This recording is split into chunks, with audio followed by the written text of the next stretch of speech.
sang bolon singkal pha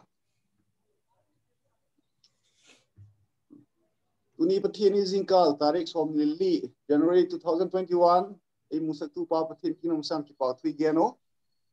tuni program ki mat didan hile khat besim tha na huna ingatin conductor hile ke ma ke thupun tu thupan tu katina nu Elizabeth hohoi thupan thupun ko to bang thupun nu mani chun azole choi hoina la sadi nunga thim nu tilpek simdona nunga ensaron tilpek latna upazam thin khaute thu again pick tu ding pa thang minun lai phe to hun khak na hi hun khak pau cham na hi pastor pa local pastor pa ki man lo di hi zikin pa V Subramani ding hi tuin ama sa penin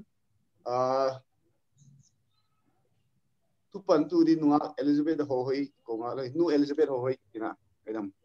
iko nga lo hi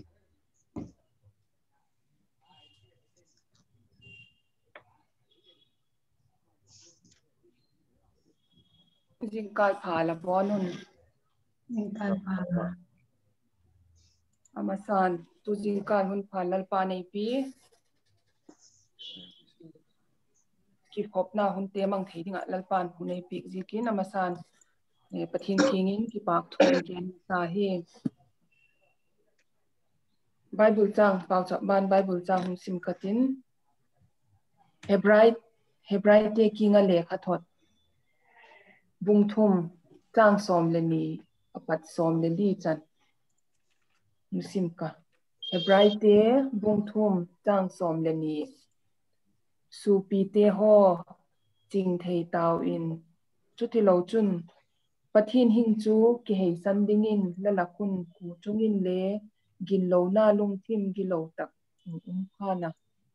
lalaku ku le gi lo thep tha ka lung tak lo lo na dingun uni kiti hun chu a sungin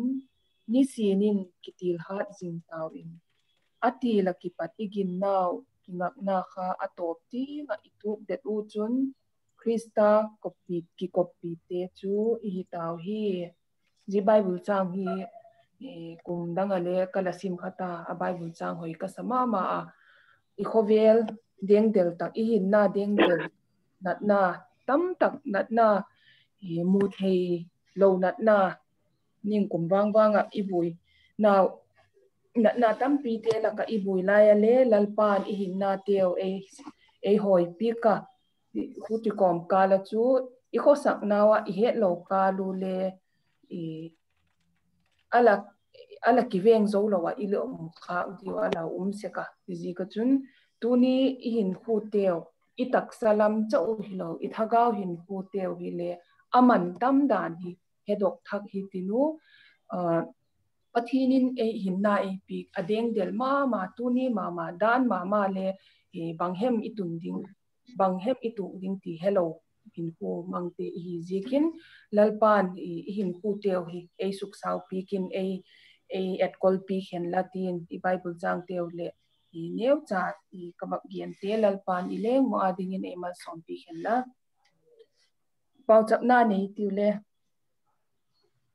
van chung nung sang pe na kabe kule kabe lupa pathin kahin na teo hat lo takte deng del takte hi lain le nangin lei pi a la zangai na te le chan sakalal pa tam takte in kun ki hian na hun te a hi lo le dam lo na ji ka hospital muna te gi le mun chuma buina chum te ji ka lalpa ki khom theilo in kun le khom theilo mi tam taka layu ka ko chum te tuni Harmon Church ko chum a ki khop na hun te mang the ki ding le program te wak pan the ki ta dinga lalpa nangman ka hinna te le hoi pi zikin amasan lamin choi hoin le kingin ki pak thu ka hun ge no hi lalpa la Bible chang kasim do gul kahinna teo hi kadam pha tu le bang ma ti heilo gulin ka se ko himale ka deng del dan ta ko hi nangin he do sakin lalpa ni sina minute khat second khat sungale kahinna teo be the mai a hi zikin nangin lalpa tuni hi kahinna ka nei sungu ka thaga ule ka tak salam teo en kolpha ka king teo ka su piu ka u kanaw te to ka sim phat diwa kha em ai lo le ka bol phat diu ka hi khak lo kha em ti ngai khok thak a tak salam le khalama ka ma mo teo le ka hi ding don teo hi thi dingin ka sep na chi tu le ka in sung chi tu nang man ai mal som thak dingin la pan pina ka hun don a hi tuni lalpa ka ki khop na hun sung nang in ai pi in la network hoi lo te a hi lo le thil dang program ei subui thei te la ka ei vengin la ki khop na te ki pak tak le lim tak amang zo thei dingin hun chan nei te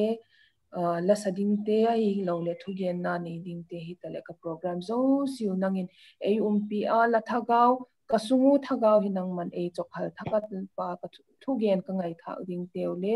pantam taka ka ngai tha ko ka mat thei chi na dingun ei mal som tin la khut ha da kol sakin di zo si chu kalal pa doi tak mai Jesu Krista min ko do na hi amen okay bảo chấp na tham muốn tận mấy này thì tu nu Elizabeth học kinh nghiệm bảo tùy cái nó tu na bàn hin thu buồn linh ông chun của tập bằng thu buồn linh này chun là đều phản ấy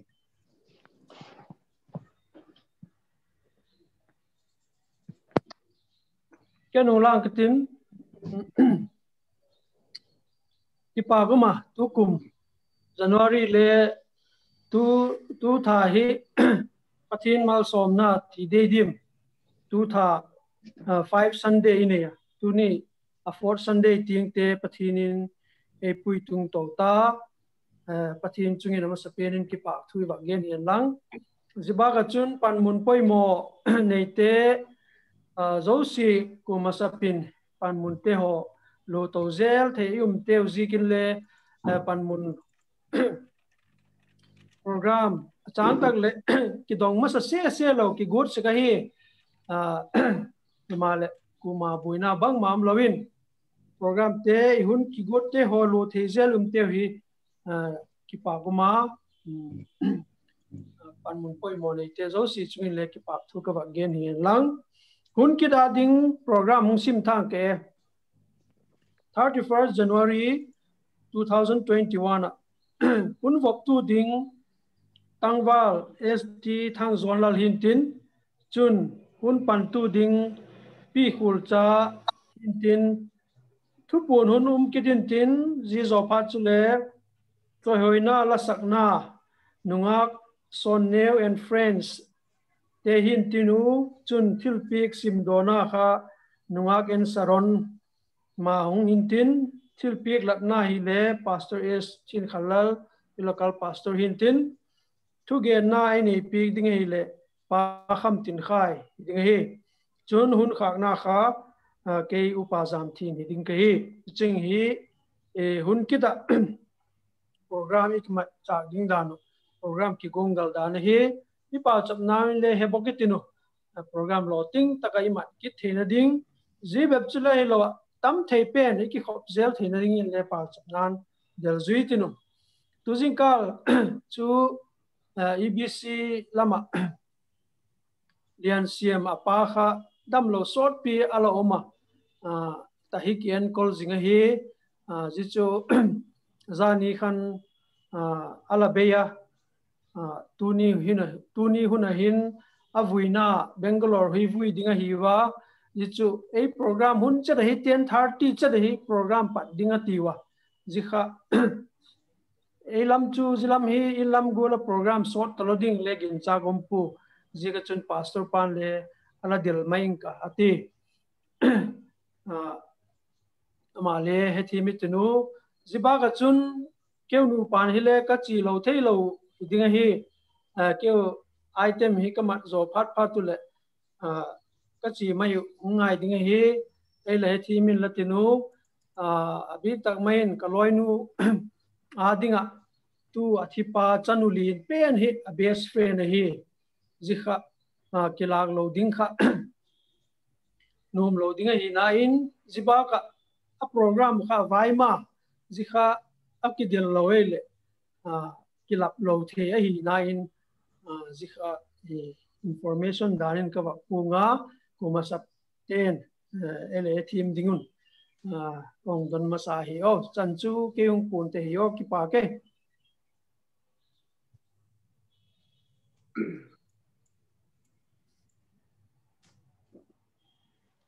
adangum taloma ele adangum talole tu hin na lai sakti ding nga ki thiam ni ko nga lo hi ki mangchun Zinkalpa the now more pa ko mala sa theding alalpan tu ni chandam ti pa ka ken tu lockdown sunga hin lalpan la chum lung thi men hum pi zithela ka chun tu zinkal hin kal la doi ma pathian melti pathian men lau pin adingin hung sang ka music ang sa izo him singa tu ye mang bangi pwa i nom ni lam min ngam lo na om mo tung lam mit swan le I hondam pa kya pathian mel de hoai pin hong va nghe ti na lung sung lung ai a thu mi mang bangi na kap zonga na lam men na te be zel mane mial na hong be dia hoa hong vang ye di pathian mel de hoai pe na hong vang ye di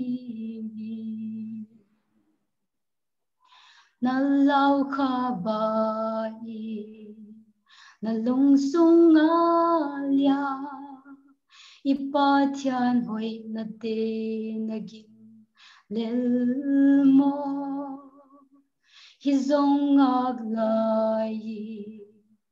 kong hon na hi di pathian mel de hoai pe na hong vang ye di na lung sung lung ai a thu mi mang bangi na kap zonga na lam men na te be zel ma le mial na hong be dia qua hong vang ye di pathian mel de hoai pe na hong vang ye di le hin kwa zo le yin ma liang ze pathian thu amang ye lo ding hi Chris hong pai ni di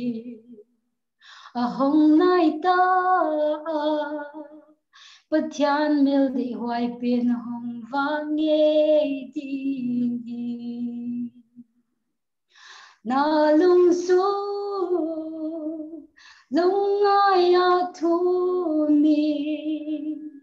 mang bangi na kap zonga na lam men na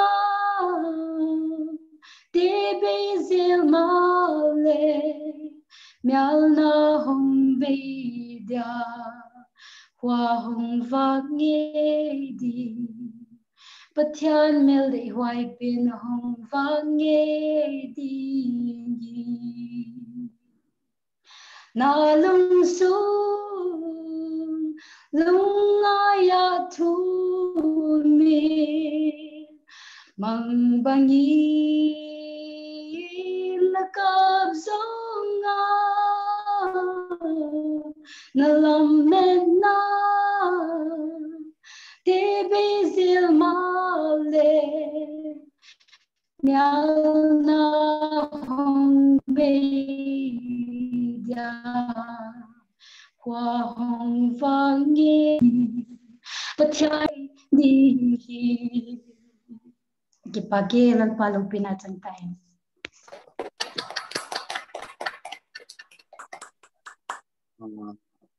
Tuni cho na last is pitu no ti fin tiap to is pi kin ki pa thui ge no tuna barin chi thai tu no tu hin til pik sim do na nai la pi din nuwa saron en saron I korma no hi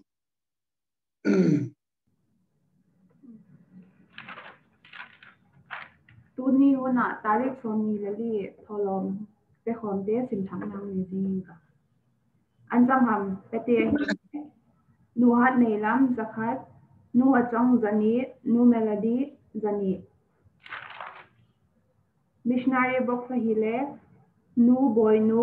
chana and family te in chung kuna hizi jangala cheng khatang tiu Sunday collection Pastor S. Khandal and family zakat Pavi Subramani and family Zagil Swamgit, Pasong P and family Zakhat. Somahat Ahile, Pathang Boy, Nuak Esther Nasil, Pathang Minlun.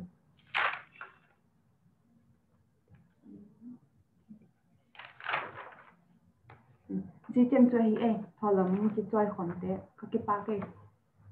ole kin paki I abanin tilpik la nandin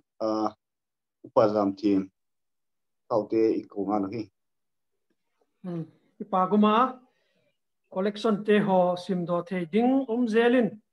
pathinin mal somna ipi jibaga chun building tholom le tujing kala nungak nanau patle sang khat kimuto zelin 58,155 bang kimuto tain pathinin kauchum te mipi te lungthima thu genin pathin mal somna imute amao pathin mama petuk zel the pathinin ilung thimu thu gena ikipak tak zeta petu te ho zosi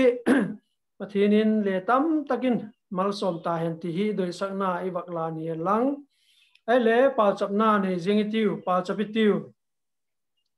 lungsina le zangena dimlal pa nangma tujingkal hunte hun phat phate long pekitu tu tha adinga tarik somni lali for Sunday ting te ho lako chum te ho nangma le umpio kaki khopna te program mihingai tu namaya kisim te hizing tamale nangma le het piwo sukboina bang ma amlawin ka program te ho hun takate pan kit thein kamau te la pui ping na te zikin ama sapenin laking ki pa thu kong gen he lalpa hun kit program ding 31st last Sunday tu tha dinga ni top ni pen le hiboka zite program ding te hole kong sim thatawa zoti honge hele nang mane het pi a pan mun poi mone te ho zo si apan mun te ho subuina bang maam lo lu the ding le program hung kisim te ko chum program ki khop na ding te ho le subuina bang maam lo wa ka program te ho ai di bang takachia thulala kaki pol khomna te ho nangma patte ho mal somna thakte ka don zona wi the dingin ka program te le nangman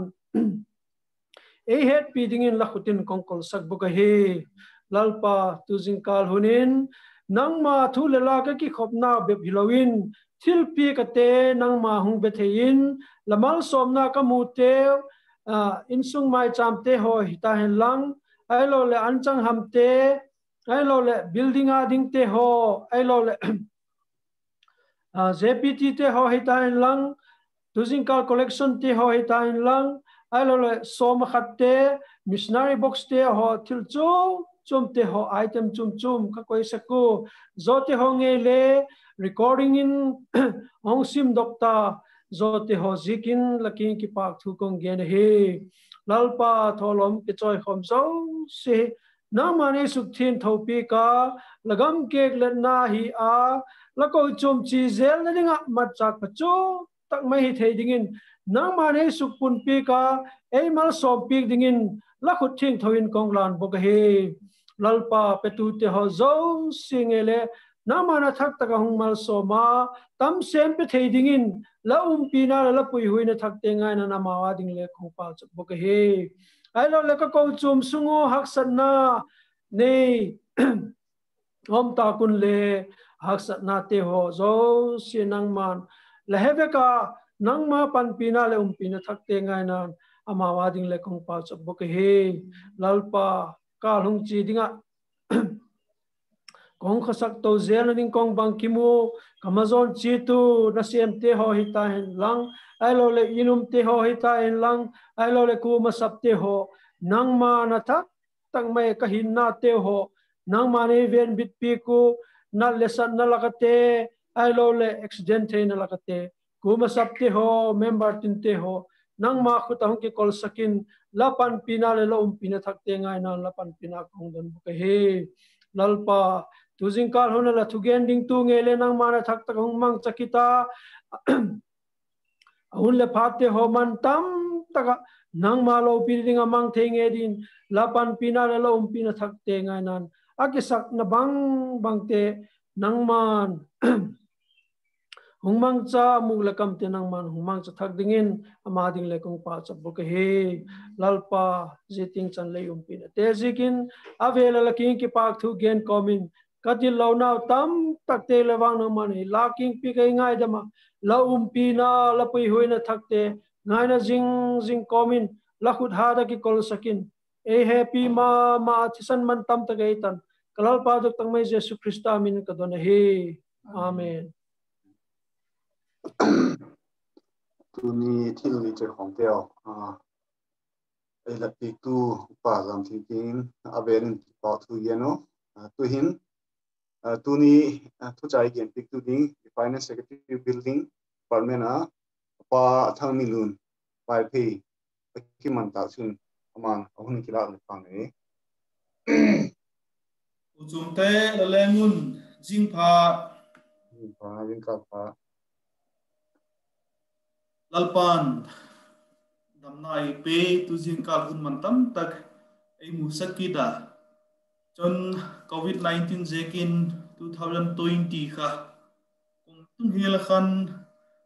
lockdown short pi yumo jina bakin normal life re nasatakin ala sukha mihing le simsen lo alabaya himale lalpa happy na le ven bit na changin eu ko chung dam tak chan a member khat le kipuk lovin tak chan 2020 gal kai thayo 2021 dam tak chan ke pa takin mukhom thai ni uma ting chan ei pui le in kho ei ven bit tu lalpa pathin kengin vel velin ikipak na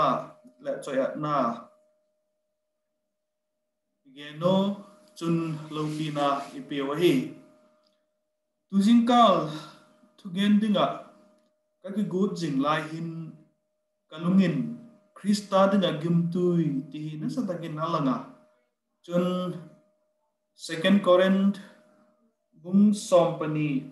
bungni chang sompani apat som basagi sunhin alasim dok hitinu jesung hi pathin chomcha pathin thu polin ging tu te khowela krista dinga gim tu a hi dano alage na hi chomcha el ngai tu khom din ka hom ki sing sa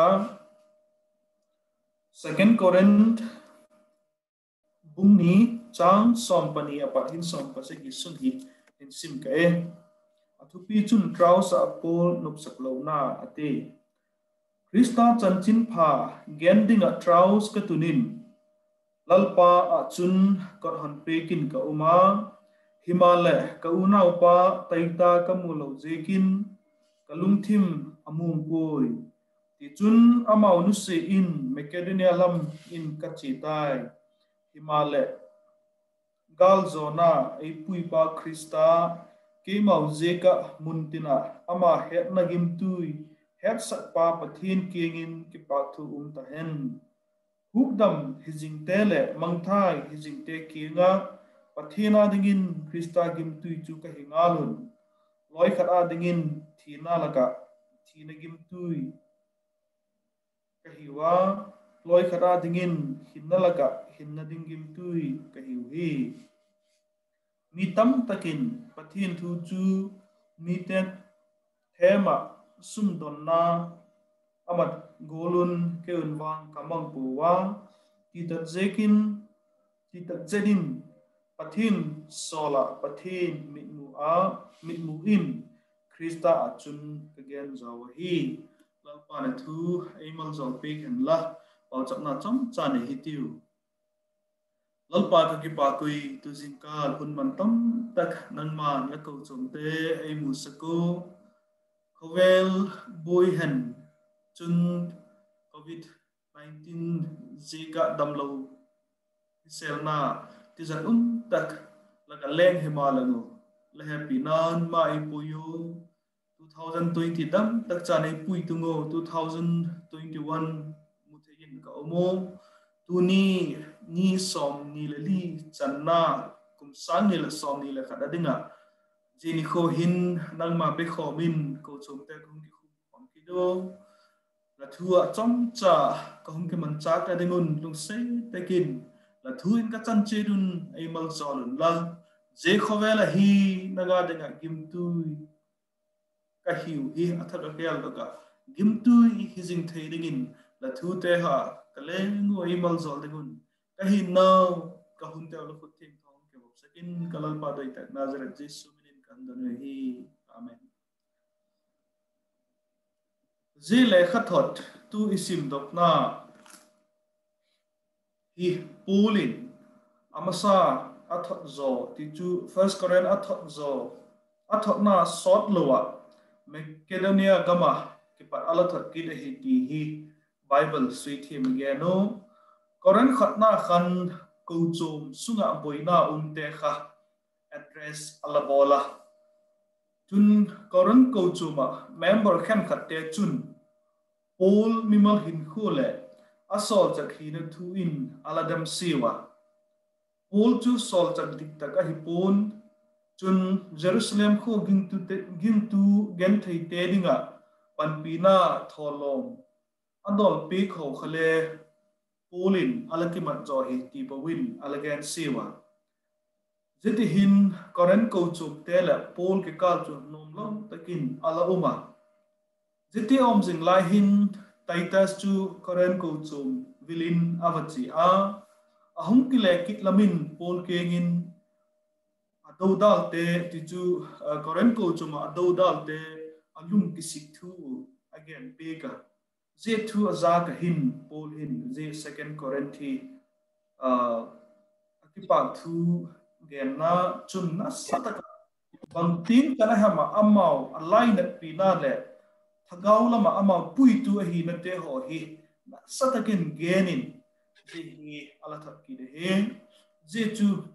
500 common era ti chu Krista pinung kum som nga la nga ti tum vel chu ala he danin igenta Macedonia a umpena ala zika hi ti hi Bible sweet him te suidana imu chu he Losing kali sim now changa hin Polin mundanga pathin na asep dante agena chun amau chu starting at him to into ikiti hi thaka ka hipo Old Testament khangale pathin hona alama jinguthil alhi Leviticus lam kha iat la imu pathin in bunthing tho Holy of Holies munat chun thimpute kengen gimtui ahal nam jin dimul kupik ala nei te emu chun gimtui te ahal namin zeti chun na mai chamte ala sim se ku ahi je pathinin gimtui te ke hal namun ala subuk te chu pathinin thina ala pe nadak le abehu chanchin khan Leviticus bung som lam kha iat le ti za tak thil alahi chun pathin tenga gim tui lo pi zo je ke hal nam stil ha bangam a ke hal nam thei sa ga lo pi zo chu bangam iti ki chun mi te pathin mi te chon set ki si ka aki na ava bolu set na apan akisu thi chu ala hi zo iti hi Leviticus bung khat chang ko chang som pathum chun ni chang ni chun bung som ni la thum chang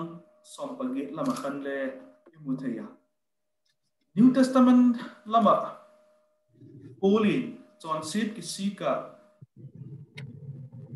Krista huktam pa la len pa ding ki san te ka pathin ding gim tu ti na don jingkal isim dok na 2 Corinthians a big takin verses 14 to 16 na khan gin tu te chu khovela Krista ding gim tu la hiu ti Aila khovela Krista gim tu umzi the fragrance of Christ in the world he cham cha va ngai tu liao han detak Paulin tui amat lona ngai dan pakhat ki chu banghem iti chun je hun lai chu room ten khovel vai al homo den kam thak avalak ta kule alami avazo teu chu ahingin so kamat dingin hun kai se ko je so kamat dinga ahan kai teu chu room copy atun ta kule lampi achun gimtu spices alhalnam sekui I imuwa the procession ho abol ta kule ti kha gimtu I khale ala halnam sekui heti imu hen khatun ti khopi sunga gimtu ki halnam chu polum thim sunga hi a hi ding apna ape je gimtu ki halnam izo sing azak la adoi tun ake halnam tak le no asak khato into te kha te khena alamat ya chun bangzi ka je ti gola chu ate khena hamiti chun into te Krista taksana Krista chamna nei te na phara chun chamna a oma ki happy na a oma ki dai dop na a om hi ti hi khowel mi ten Krista into te ala te na chu ala he je ka chu gim tu te chu gim tu ito ala te khene hi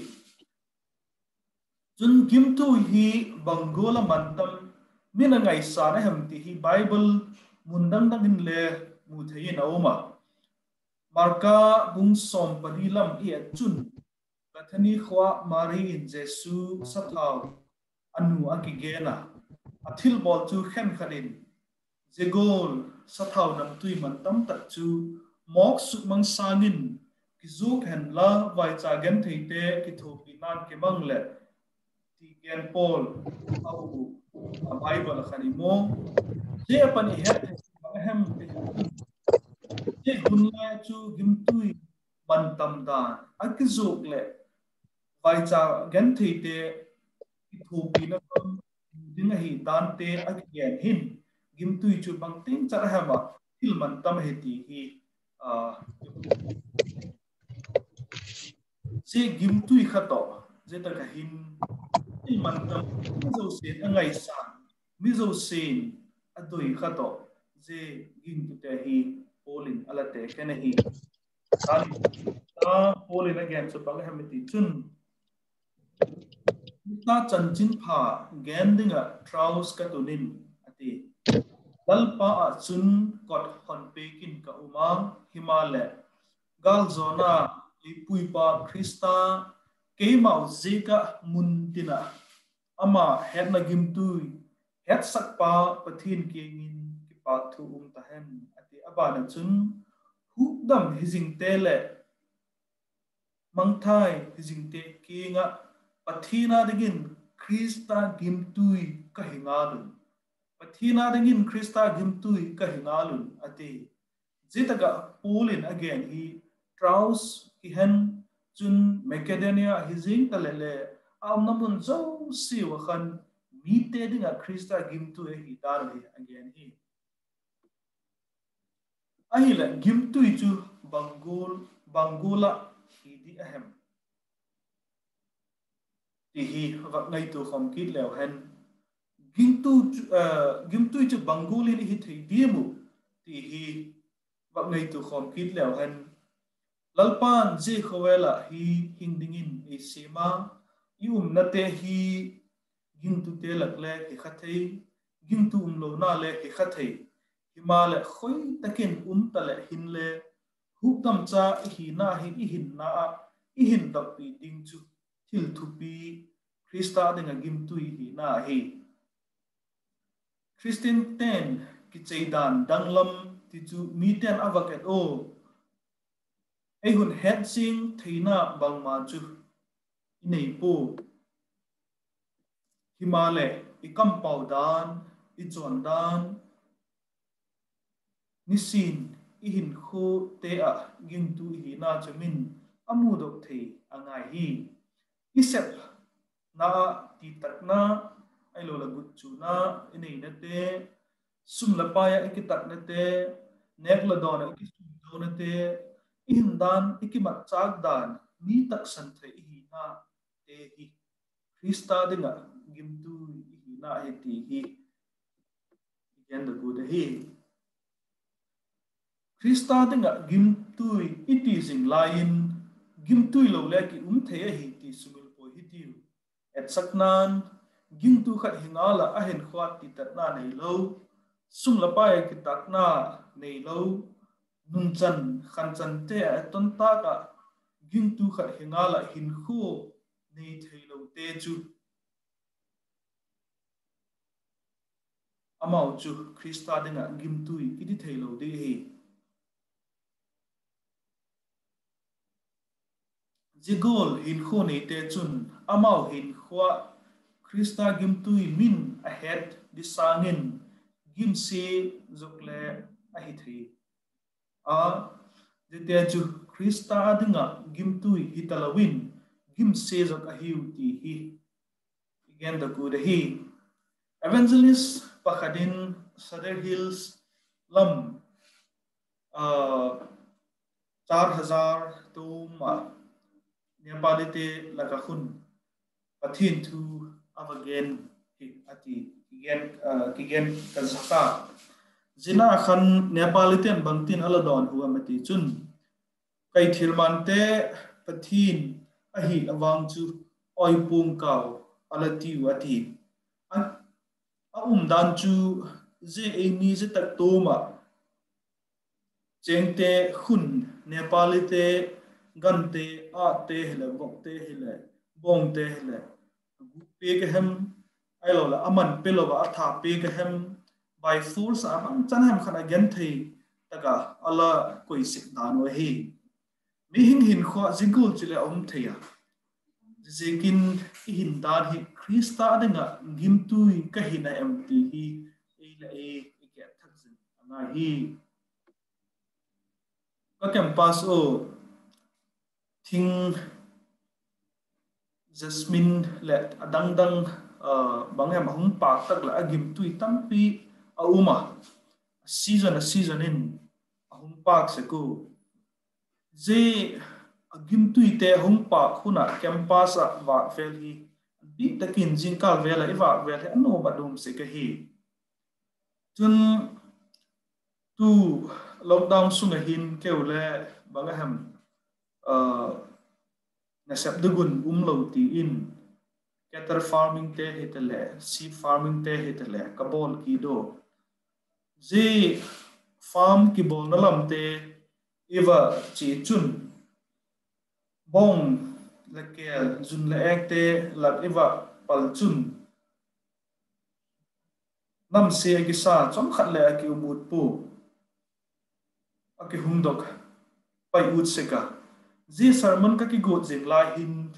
jeti ho hile kalungin ahum langa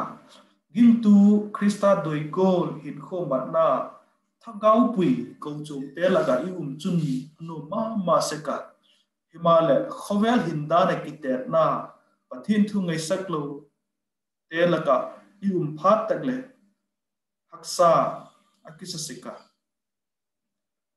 rom bungni chang somni le li lamakhan polin riti nalagena nang mau zekin kristamin chu et sidin om hi alati tunin ko chumte ikichel ut na chu khoi takin la henle aima zeka krista et sidin sak pui hiti hi ikichel ut hi aima zeka krista gim tuimin het thaina ding zo kin hin khu mang hitinu krista adinga gim tui hilo gim se hi taklale takhile ila sukmil lo di chu krista chak hilovin ichi inam tele gam danga hi na in isumol pho hi ti hile sumil pu hitiu ayu ko chom ke pa kum ka sak ma ma chu lalgama dinga ikiphalna te hi le thap na bum ka sa ko chom danga kal het khak lo zeta Bangalore chun eu ko chom ka honga ka het chu somani te bang som chang somathum te bang pi te hole akizakh seka July MA Christian Management kabola ka assignment bola te Christian te dinga soma khat pe khi dan thuji ka pe hitalowin Krista happy na lopi tak ichan ki pa na pitazo hi dan teo athakin ka hachina chun tu hi aiwa digin soma khat pe khi obligation hitalowin free will zoka te chu eima lalpa nga ki phal na zoka pe hita somani te somathum te somali te somakote na sanle aima ke phaldum zuijin ipetheita eu ko so bi thilpek kim igim atuin e kate tujin ka den le building at the bang hong dute iwak zathei na laya chun thanom takin New Year nia Pastor Pan collection idol khomin lalpa denga ikipik na iu cha ni khotha khat hitale I parsa umte laga sum hitale chun ei ma ke phalna cha pe hiti ti chilna hin ne re hum ke pe zum zugudan eu ko chom neo cha membal tom cha laga 58,000 lam collection a hung lu thei ki ti chu thil ma ka hi ka ti uda ki pa kum ka sa khop mai hi tu kum sang ni le sob ni le kat ilut to ta danin de agena tu ni hi ni som ni le ni li na hi ta kumbula lalpa nga 2021 hinding dan kila na le ila nei cheting ka ging cha chun pastor pan promise wal hoi tak le ila sempe ka I chan check ding ka ging cha tu jing kal hin na en thakitiu lalpa dinga gimtui I hizin na em tu kum sang ni le som ni le khat hi lalpa dinga yom na manjo sa gimtui hi thei dingin athakin lung gilin kilatna nei dingin igichi la hi nisini hin khoa Krista happy na he a je happy na je ki puisaga hin kho mangi hi takle Krista dinga kimtu hi thei de hi himala eima akisuna isum le pai nei dante chun khovel thil nei lam inei ta ke sum ilahi khak lawang chu gimtu hi thei lo di jekin hin kho atakin lalpa kitu lutingin ichel hi Mahatma Gandhi ritin alagena live as if you were to die tomorrow learn as if you were to live forever alate jegolin hin khu hi tuni hi ka hin khu beinati hitale ka hin khu ma dan hi kalung a oi na em a hello lung lalpan lung a oi na dim tin ki dong jing hitin chun khovel hin khu damna le hin sotna ei pe thei lalpa a heti taksan komin hin khu lalpa ke bop sakin ni jingdingin ikichil hi lalpan kum sangi somni lakhat hi hoi tak i nan le adinga ama dinga gimtui jing theining in ei sim han la ma ei pui to zero le ti hi pau sap na le ikitil kho na ur hi han la lalpan thu I chan chira dingin ei mal zot pe khen ka ki pa ke tuni chu cha pathin chu cha gen pi tu wa thang nun vai phi king wa no win item top ne pe dia hita ni local pastor tu akman lo zikin apa subramani hun khana pau chapna ei mat pingin ei ko nga lo hi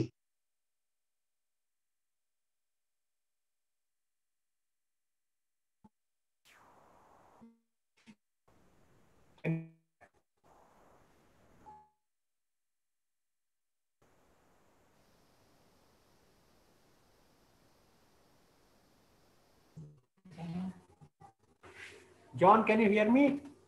yeah Oh, okay. Let us pray.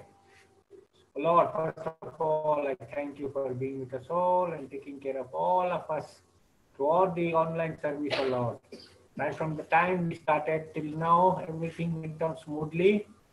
For which I thank you, O Lord. Also,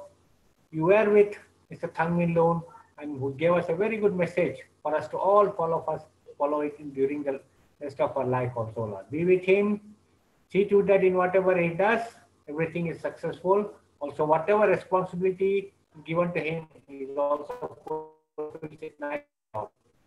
Also, the next Sunday's program also be with us all for that also, Lord. During this week also,